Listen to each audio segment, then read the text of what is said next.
എന്നെ ഇന്ന് ഈ അഞ്ജന ഒരുക്കി വിടുന്നത് എങ്ങോട്ടാണെന്ന് അറിയുന്ന ഒരു പാലുകാച്ചിനാണ് കേട്ടോ. അപ്പൊ നിങ്ങളൊക്കെ വിചാരിക്കും എനിക്ക് എന്ന് ഈ പാലുകാച്ചും ഈ കല്യാണമൊക്കെ ഉള്ളതെന്ന്.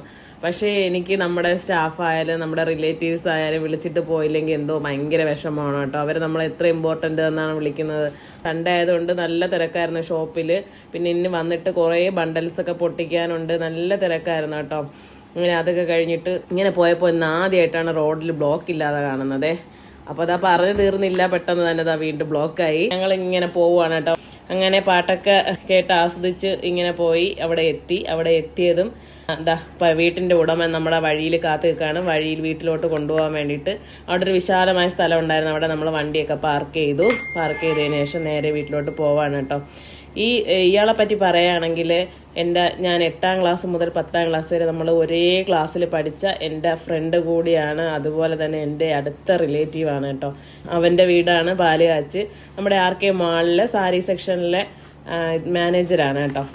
അങ്ങനെ നമ്മൾ സംസാരിച്ചൊക്കെ ഇരുന്നു. പിന്നെ എല്ലാവരെയും കണ്ടു. മക്കളൊക്കെ, ഒരു മോളാണ് അവനുള്ളത്, നല്ലൊരു സുന്ദരി കുട്ടി കേട്ടോ.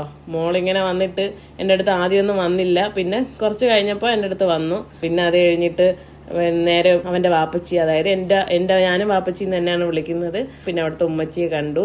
അങ്ങനെ കുറച്ച് നേരമൊക്കെ അവരടുത്തൊക്കെ സംസാരിച്ചിട്ട് പിന്നെ മെയിനായിട്ട് നമ്മുടെ ഉദ്ദേശം എന്താണ്, ഫുഡ് അടി തന്നെ. അവിടെ ചെന്നിട്ട് നല്ല ബിരിയാണിയായിരുന്നു കേട്ടോ. ചിക്കൻ ഉണ്ടായിരുന്നു. അങ്ങനെ വെറൈറ്റി ആയിട്ടുള്ള കുറച്ച് ഫുഡൊക്കെ കഴിച്ച് നമ്മൾ ഇങ്ങനെ ഇരുന്നു. അത് കഴിഞ്ഞിട്ട് എല്ലാവരുടെ യാത്രയൊക്കെ ചോദിച്ച് ഇതാ ഇറങ്ങാണേ. ഓക്കെ, അപ്പം ഇനി അടുത്ത പാലുകാച്ചിനോ കല്യാണത്തിനോ ഒക്കെ കാണാം.